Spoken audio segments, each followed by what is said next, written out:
Mwah.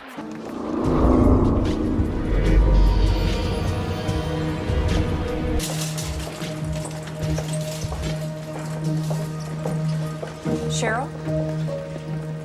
Oh, haven't you heard? There was a terrible fire at Thornhill last night.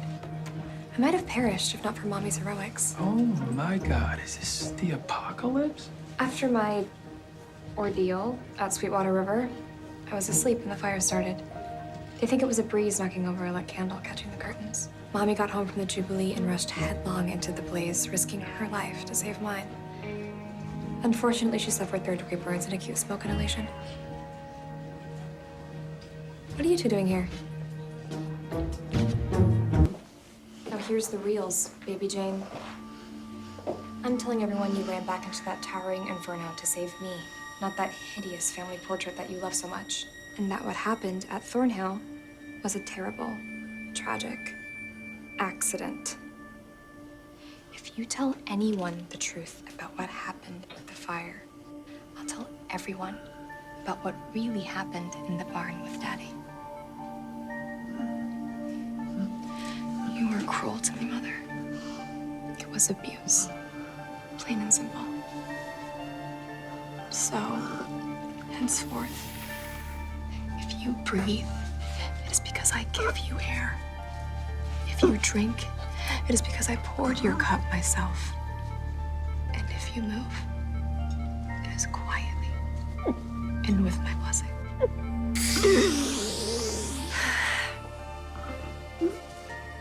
Things are going to be different now, Mommy. Better. You'll see.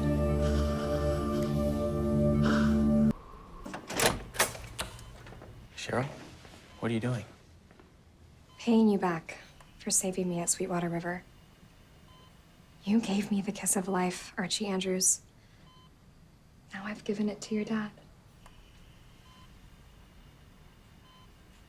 He's going to be just fine. Toodles. Humpty and Dumpty. Just in time to meet our newest recruit. But really, Veronica, are they ever yours? Cheryl, we were wondering if maybe the Vixens would help at an event to save Pops. Oh, Betty. I did not emerge from the frozen depths of Sweetwater River, nor the flames of Thornhill, to allow my Vixens to sling milkshakes at some death-cursed diner. The answer is a double cherry on top now. Okay. Hello? Bride of Hobo. Welcome to Thistle House. Mother's in the conservatory. Following. Obsessing over what was happening to JJ. Imagining the worst. Where was your father's mercy when I slept under the same roof as a cold-blooded killer night after night? Worded chapter closed forever, and FP is the last loose end to tie up.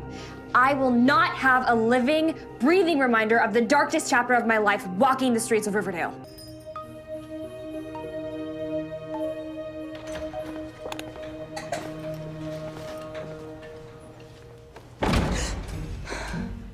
Give a girl a warning, will you?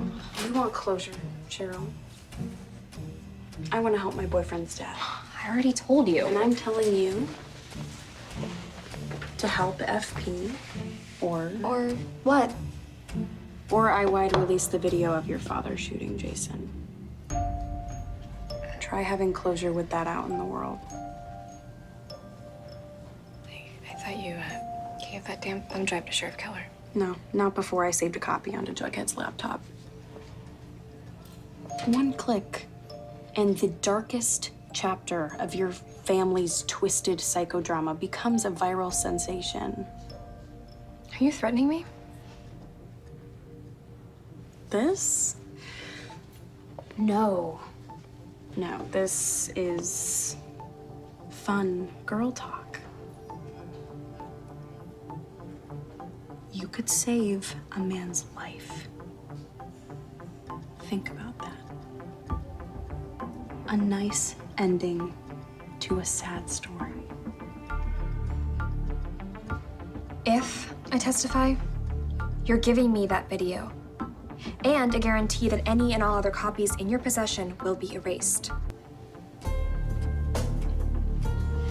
You're a stone cold bitch, Betty Cooper. I speak for myself and my mother when I say we forgive F.P. Jones for the part he played in covering up my brother's murder. And we humbly ask the court for leniency. FP's guilt has been blown out of proportion to satiate what my father's suicide denied us. Closure. My father threatened him. Daddy said he would hurt Jughead if FP didn't comply. Is that extenuating enough? Valerie has a I'm norovirus. stepping in. After all, if you can be a river vixen, Josie, I can be a pussycat. As long as it's a cover, I'm sure I'll know the lyrics. In captivity, grooming and picking lice off each other. Mark this day in your diary. I lied under oath for you.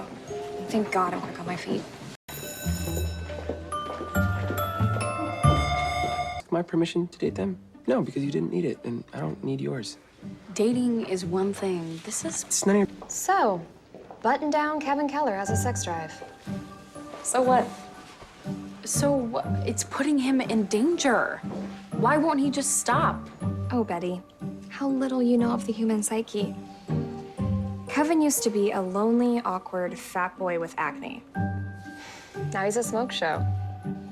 And? In his mind, he's still that unattractive Pugsley.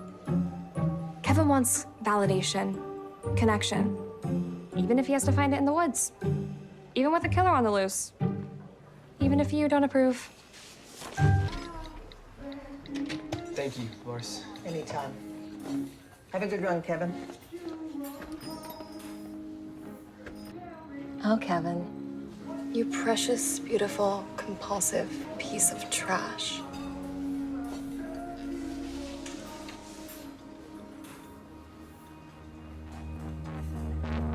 Cheryl called me and said it looked like you were going for a jog, headed towards Fox Forest. Fact? Did somebody say party? Hi there. I'm Riverdale's resident it girl, Cheryl Blossom. This old school chum I keep hearing about. Now that's a name I can get behind. I'll be there at 11. Feels good for the first time in a long time. Using to blame Betty's Britney-esque meltdown. I'll let you make it up to me. Pour moi? You all right? I'm fine. I need some air. Okay. If you hadn't come when you did, Where? the pussycats already saved me. I feel so sick about this. Nick's a monster. And there's no way he hasn't done this before, probably. I want Nick to pay. To burn in hell.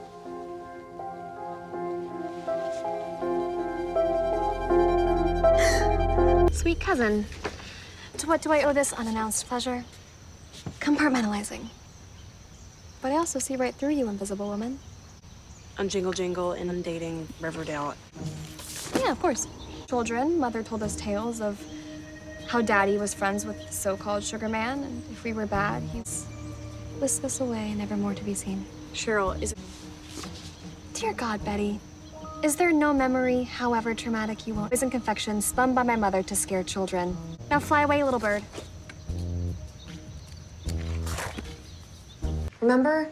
You tell us tales of how he was friends with Daddy's business associates?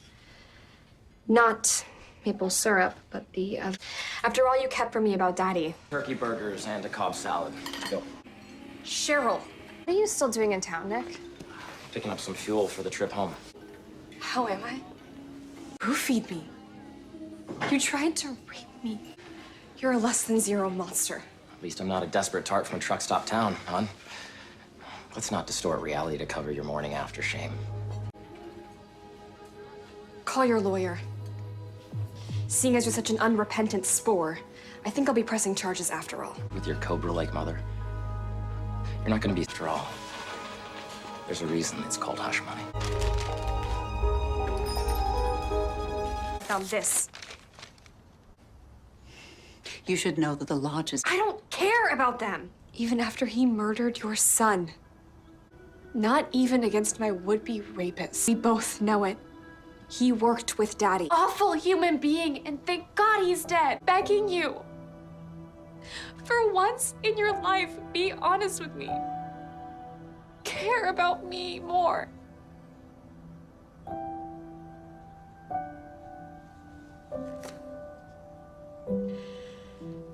It's simple.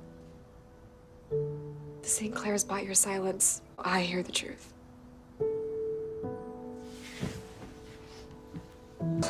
I usually do the honors. Not today, Cha-Cha. I was born for this moment. Engines warm and ready.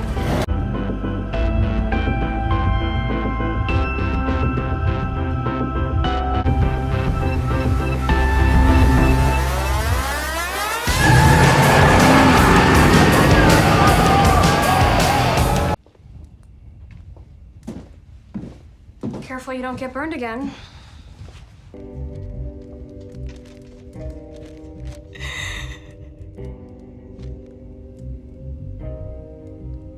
Is your fate.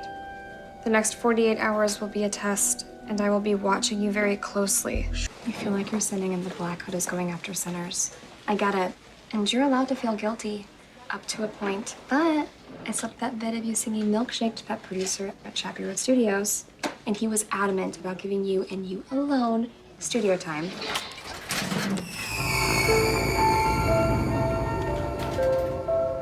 OMG. Another gift from your secret admirer? Gotta get a new look. That's the third gift this week. Who could this mystery babe be?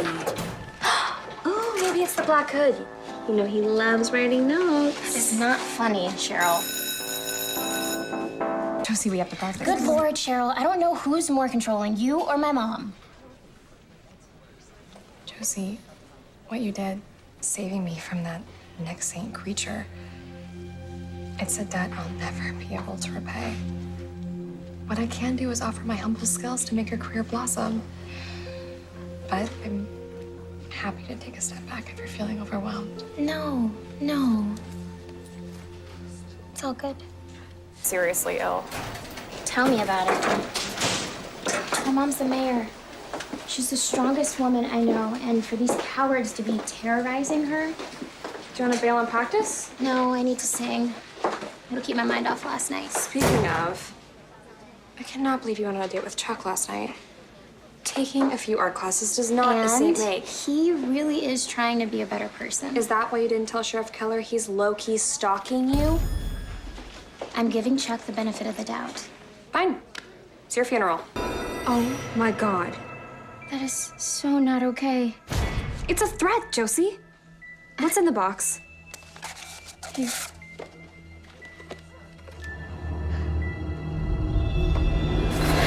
Oh my God.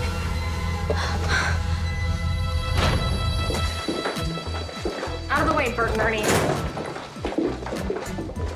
I got your note, cretin. This sick game you're playing with my girl ends now. Some people may be buying the snake oil you're peddling, but not me. You're still the same Chuck that thinks women are playthings to possess and torture. Mr. Svensson's here to clean up the trash. Chuck's been threatening Josie, sending her disturbing messages. The creep probably wants to cut her open and feel her organs. Josie, is this true? For all we know, he's the one sending your mom those letters, too. Come on, Josie. You call me up and ask me would I like to go with you and see you bring me. First I say no, I had some plans, but then I stop. Oh my God, Josie, you're back. It's like a sailor's robe. What? All those tension knots? Luckily, I just picked up a new bottle of lavender essential oil. Turn around. Okay.